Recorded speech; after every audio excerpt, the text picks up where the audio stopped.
천무가 뭐냐면은 다연장 로켓 포탄으로 하늘을 뒤덮는다. 뭐야? MLRS보다 천무가 더 커. 뭐? 웃겨. 육군에 사용되고 있는 지금 포병 무기 중에 가장 먼저 에어컨을 장착 있어. 에어컨을 장착 있어.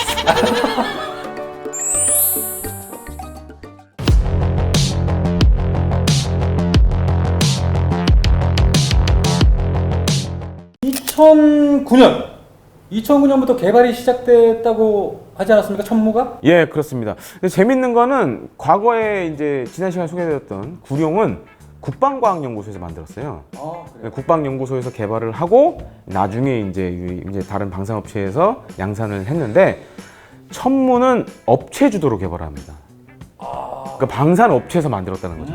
모든 체계들을 뭐 탄약, 차량, 발사대 이런 것들 다 이제 어떻게 보면 방산업체의 주관으로 만들었다는 그런 특징이 있습니다. 그럼 구룡에서 풀 체인지가 된 거네요? 완전히 달라졌죠. 그러니까 사실 이제 다연장 로켓포를 사실 외국에서도 세대로 구분하진 않아요.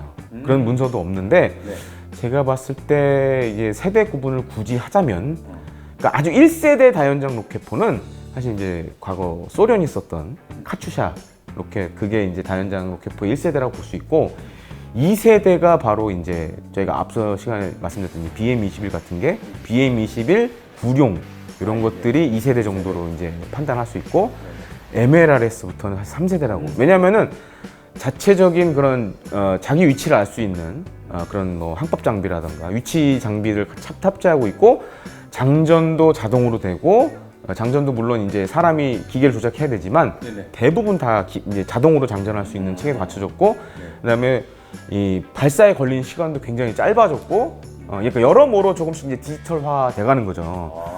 그래서 이제 2009년부터 업체 주도로 개발을 해서 사실 이제 우리 지금 육군이 쓰고 있는 MLRS랑 거의 동등한 성능으로 개발을 하게 됩니다.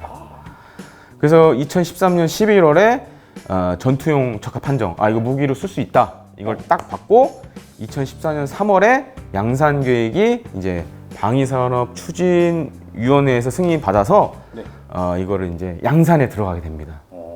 근데 재밌는 게 뭐냐면은 계룡대에서 그 지상군 페스티벌이라는 걸 해요. 그러니까 육군이 좀 무기체계도 나오고 뭐 이런데 그런 행사가 있는데 깜짝 놀랐던 게 뭐냐면 MLRS하고 지금 천무하고 이렇게 제가 이제 PD님한테도 사진 보내드렸는데 제가 찍은 건데 MLRS보다 천무가 더 커. 훨씬. 네, 근데 그 MLRS는 이제 궤도로 움직이는데 천무는 이제 차륜형 방식이거든요. 그러니까 얼핏 보면 트럭처럼 보여요. 무슨 골리앗 같은 느낌인가? 약간 그래요. 왜냐면 MLRS는 이제 저희가 이제 처음 시간에 C-17 한번 했잖아요.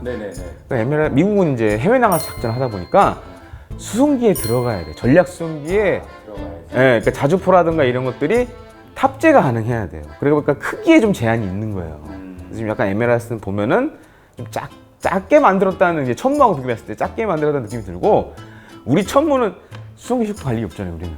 저희는 없죠. 네, 그러니까 크게 만든 거예요. 그리고 만들었고 또 한 가지로는 사실은 그 구룡 같은 경우에도 그 군용 5톤 트럭 있잖아요. 그 기반으로 만들었거든요, 발사대를. 근데 이 천무 차체 같은 경우에는 사실 좀 새로 만들었어요. 기존에 있던 상업용 트럭을 좀 많이 참고를 해서 아예 별도의 차량을 만들었어요.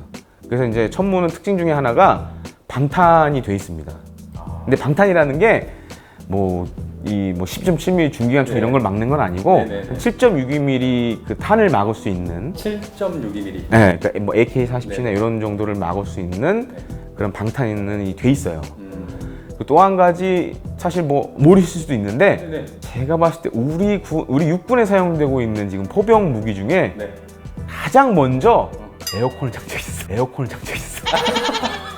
그러니까 방탄도 돼 있고 왜냐면 이제 그 화생방이나 이런 상황에서 작전해야 되기 때문에 그런 설비와 함께 에어컨을 장착을 했어요. 그래서 이제 제가 취재에 가서 이제 거기 운용하는 어떻게 보면 제 후배들한테 물어봤더니 여름에 시원하고 좋습니다. 사실은 우리가 이게 간과할 수 있는 부분인데 그게 이제 어떻게 보면 군사적인 용어로 보면 이제 전투 피로도라고 많이 하는데 열 피로도가 사실 전투에 지장을 주는 경우가 굉장히 많거든요. 그렇죠. 네, 근데 이제 천무 같은 경우에는 이제 에어컨이 장착돼 있고 좀 더 이제 전투에 집중할 수 있는 여건을 만들어 준 거죠. 그래서 최초에는 사실 천무는 이제 나중에 지어진 이름이고 네. 처음에는 이제 차기 다련장으로 많이 불렸죠. 차기 다련장. 네, 뭐 다련장, 다연장 사실 똑같은 말인데 예, 예. 그래서 2011년에 이제 국민 공모를 통해서 천무라는 이름 받게 됩니다. 이게 천무가 뭐냐면은 네. 다연장 로켓 포탄으로 하늘을 뒤덮는다. 그런 의미를, 그런 의미를 갖고 있고 사실 앞에 구룡도 사실 그렇잖아요. 그렇죠. 9마리 용. 비승하는 9마리 용이 뭐 이런 이 하늘과 관련된 그런 뜻을 가지고 있고 구룡은 사거리가 개량형 같은 경우 이제 36km까지 36km. 최대 이제 36km까지 이제 사격을 할 수 있는데 네. 근데 사실 국내에 음. 그 30km 이상 쏠 수 있는 사격장이 많지가 않아요. 그러니까 육지에, 그러니까 이제 지금 우리가 살고 있는 이 우리나라는 아무래도 땅이 작으니까 때문에. 사실 네. 저도 그 군생활 했을 때 포탄 쏘러 어디로 갔냐면은 철원, 아, 저런. 강원도 철원. 거기 이제 거기 사격장이 거의 파주에서 철원까지 갔다. 20km 넘게 이제 쏠 수 있고 네. 사실 이제 40km가 되면 육상에서는 못 쏴요. 우리가 쏠 수 있는 사격장이 없어요. 그래서 보통 이제 저쪽 해안가 가서 많이 쏘거든요. 네, 네. 그래서 이제 저도 군생활 때 이 포차 타고 이제 여기 파주에서 철원까지 그때는 뭐 이제 국도 타고 막 가는 거예요. 차에 매달려가지고 막 가는데 제가 주로 이제 저는 서울 경기도 살았거든요. 예, 예, 예. 강원도 철원이 어떨 때는 네. 시베리아보다 더 추워요. 그래서 이제 보통 이제 저희가 사격을 하러 11월에 많이 갔거든요. 제가 이제 이등병 때 사격하러 이제 철원에 처음 갔었는데 실사격하러 네.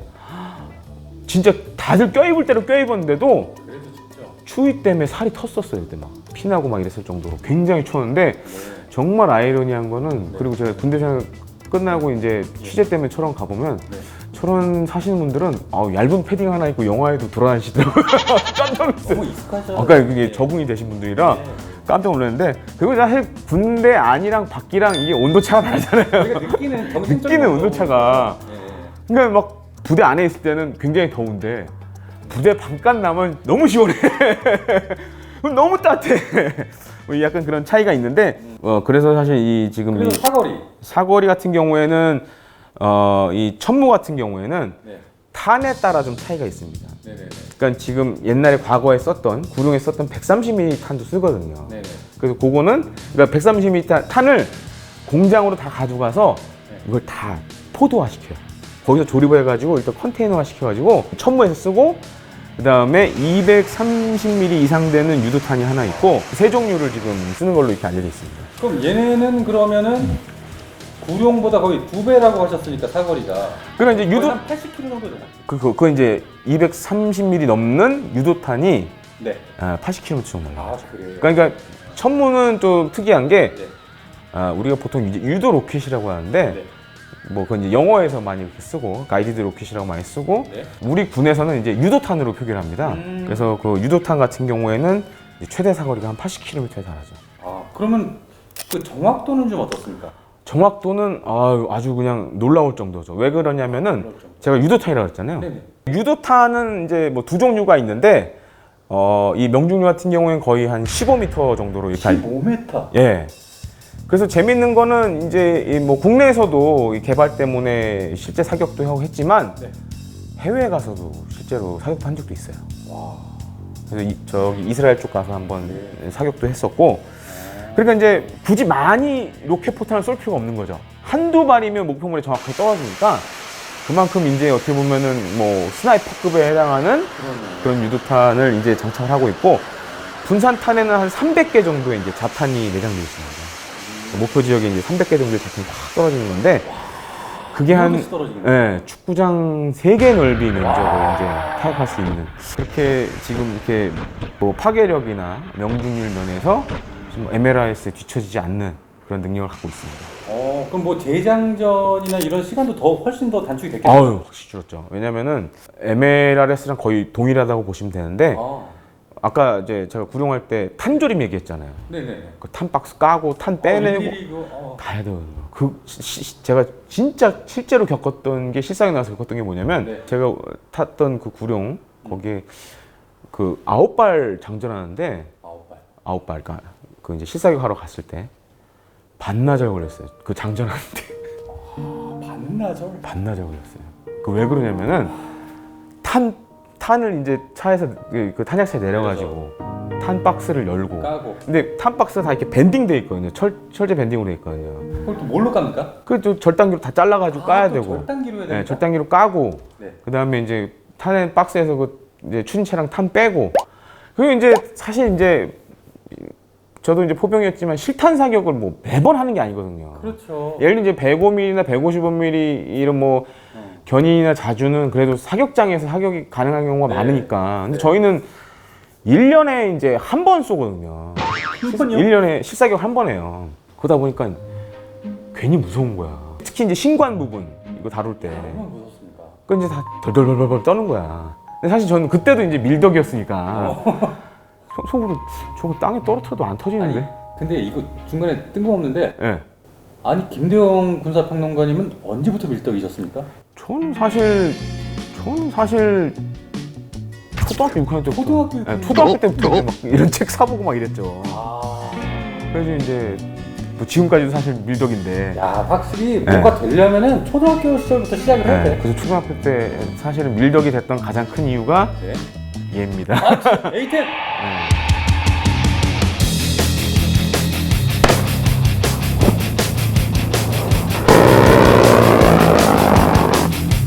야, 왜냐면은 약간 번외 얘기인데 지금 A10은 요 아시다시피 이게 회색 도장이잖아요. 예. 제가 80년대 처음 봤던 A10은 네. 삼색 도장이었어요. 얼룩무늬 도장이었어요. 예, 저도 그런 걸 본. 예, 옛날에 80년대 그 A10 사진들 보시면 예. 전쟁 기념 아니구나. 저기 독립기념관을 갔는데 천안에 네네. 딱 한데 하늘에 그때 오산에서 날라온 것 같아요. 아, 얼룩무늬라는 A10이 왜 그런지 모르겠어. 어. 굉장히 낮게 막 미친 듯이 막 나는 거예요. 근데 어린 마음에 너무 멋있는 거예요. 그게. 아, 그게. 네, 너무 멋있었어요. 그래서 뭐 어렸을 때부터 막 로봇 좋아하고 뭐 이랬긴 했는데, 그래서 저게 도대체 무슨 비행기지? 그러면서 막 이제 찾아보고 이러다가 이제 이 길로 온 거죠 이제. A10이 A10은. 네. 그래서 다시 이제 본론으로 돌아가자면, 들어왔습니다. 생각해보세요. 그 사실 이제 발사 시간은 굉장히 짧은데 18초 있는데 36발 쏘는데 장전 뭐 9발 7발 장전하는데 뭐 반나절씩 걸리니까. 그건 이게 어떻게 보면 이제 군의 입장에서 봤을 때는 물론 이게 한 번에 많은 화력을 투사할 수 있는 좋은 무기지만 그렇죠. 현대전에 좀 안 맞게 된 거죠. 그리고 사실 이제 이 다연장 로켓포드 같은 경우에는 사실 뭐 육군에 이제 포병 갔다 오신 분들은 알지만 사실 일반 뭐 보병 사단이나 기교화 사단에는 없어요. 그 숫자가 많지가 않기 때문에 네네. 없는데 주로 이제 그 군단에 있는 포병 여단들의 이제 뭐 한두 개 대대씩 있는데 그만큼 이제 군단에서 작전할 때 군단장의 그야말로 비장의 무기죠. 왜냐면 아까 구룡도 말씀드렸지만 거의 축구장 하나를 날리니까 뭐 이거는 지금 뭐 축구장 두세 개를 그냥 뭐 거의 축화시킬 수 있으니까 그만큼 이게 굉장히 그 군단장에 있어서는 비장의 무기고 사실 제 군사 보안 때문에 정확한 양을 뭐 배치된 양을 말씀드리긴 뭐하지만 거의 중요한 부대들은 다 받았어요. 네, 천무 다 받았고 이제 추가적으로 더 이제 진행을 하려고 하고 있고 그 다음에 사실 그 아시는 분은 다 아실 거예요. 이제 수출이 된 또 국산 무기 체계라고 할 수 있죠. 어디로 수출이 됐습니까? 근데 이게 제가 말씀을 드리고 싶은데 그것도 안 됩니까? 그 문제가 있어요. 왜 그러냐면은 우리가 이제 국산 무기를 수출을 할 때 이 나라마다 조금씩 차이가 있습니다. 어떤 차이가 있냐면은 우리가 이 무기를 샀다라고 밝히는 나라가 있고 밝히지 말아달라는 나라가 있어요. 그럴 수 있겠네요. 네, 그래서 이제 계약서상에 그걸 써놔요. 그래서 뭘 써놨냐면은 이게 만약에 한국에서 공개가 됐을 경우에는 계약이 취소될 수도 있고 위약금을 낼 수도 있고 뭐 그런 조항들이 있어요. 근데 이제 천무를 사간 나라는 그 조항이 지금 걸려 있어요. 그럼 몇 개국 정도 됩니까? 한 개 나라인데. 한 개예요? 네, 근데 정확하게 밝힐 수는 없는 그런 문제가 있어요. 근데 제가 그 수출되는 천무 만든 거를 실제로 봤어요. 다 항상 실제로 보시니까요. 아니, 근데 다 항상 실제로 보시니까요. 아니, 저는 가까이에서. 취재를 다녀야 되는 입장이니까. 네네. 근데 우리 육군에 쓰고 있는 천무랑 수출용 천무는 좀 차이가 있어요. 아니 그게 항상 내수용과 수출용 다르지 않습니까? 모든 제품이? 그것도 있고 네. 그 다음에 이제 사는 나라에서 기존 천무도 좋은데 여기에 좀 우린 좀 뭘 더 추가했으면 좋겠어. 옵션을 좀 더 추가했으면 좋겠어. 네, 그래서 옵션이 좀 추가가 됐는데 핵심적인 거 하나 말씀드리자면 네. 방탄 성능이 좀 강화됐어요. 방탄 성능이 좀 강화된 게 뭐냐면 차량 방탄, 특히 여기 캐빈 쪽 탑승하는데 강화된 게 뭐냐면 우리 군 ROC는 7.62mm 탄, 일반 탄, 보통 탄을 막는 기준이고 네. 수출용 모델들은 7.62mm 철갑탄.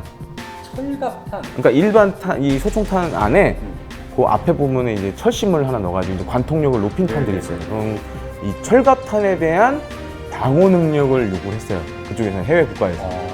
앞으로도 추후에 아무래도 해외 수출도 더 될 가능성도 높고 우리 군에서도 굉장히 좀 기대를 많이 가지고 있어요. 왜냐면은 지금 사실 국방개혁 때문에 병력이 이제 전체적으로 줄어들거든요.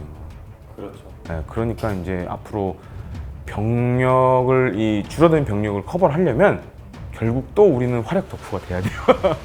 아이러니하게도. 화력으로 많은 부분을 커버를 해야 되기 때문에 천무가 향후에도 뭐 추가적으로 배치될 것 같고 북한이 현재 보유 중인 장사정포보다도 훨씬 사거리 길고 기동성이나 이런 것도 굉장히 좋고 그렇기 때문에 그러면 연평도에도 배치가 되어 있겠어요? 지금 해병대도 들어가 있고요. 네. 육군 내에서도 사용 중이고 사실 그때 연평도 포격 사건 일어나고 육군의 그 군단 포병이는 MLRS가 잠시 이제 파견도 가 있었었는데 워낙 MLRS가 우리 당시만 하더라도 이제 얼마 많지 않은 무기였기 때문에 파견다 다시 빠져나왔고 그래서 이제 해병대가 그래서 이제 구룡을 운용을 했었죠. K-36 구룡을 이제 운용을 했었는데 아까 제가 말씀드렸다시피 구룡은 이제 그런 여러 가지 장전이나 이런 데 시간이 많이 걸리고 해서 지금은 사실 이제 천무로 거의 대체를 하고 있습니다. 사실 천무 운용에도 좀 사실 문제가 있어요, 우리나라가. 말도 안 되는 개소리야! 아 그래요? 왜 그러냐면은 제가 사육장 얘기 말씀드렸잖아요. 아 네. 그 사육장 문제 때문에 사실 이제 해상 사격밖에 사실 할 수가 없거든요. 지금. 사거리가 다 40km 넘어가니까 K9 자주포도 그 ERBB라고 해가지고 사거리 연장탄이 있어요. 그게 한 40km 넘게 날아가는데 그거 쏘려면은 육지에서는 못 쏘고, 그러니까 지상 사격장에서는 못 쏘고 저쪽 이제 동해안 쪽 가서 많이 쏘거든요. 실제로 저도 가서 봤는데, 근데 이제 해상 사격을 하면 어떤 문제가 있냐면 표적이 이제 바다에 떠 있는 거 아니에요. 그러니까 파도의 영향도 받고, 그리고 이걸 포탄이 떨어지는 걸 봐주려면 해군이 협조해줘야 돼요. 해군의 그 수상 전투함에서 해상 레이더를 보면서 이 탄착점 이거를 이제 물기둥이 올라오면 이게 레이더에 보이거든요. 그걸로 이제 딱 보고 명중률을 이제 파악을 해주는 그런 절차가 있어야 되는데, 그러다 보니까 좀 이 사격장 문제가 좀 제약이 되고 있는 게 사실 좀 천무 운용에 많은 한계가 되고 있습니다, 지금. 그게 단점이었네요. 예.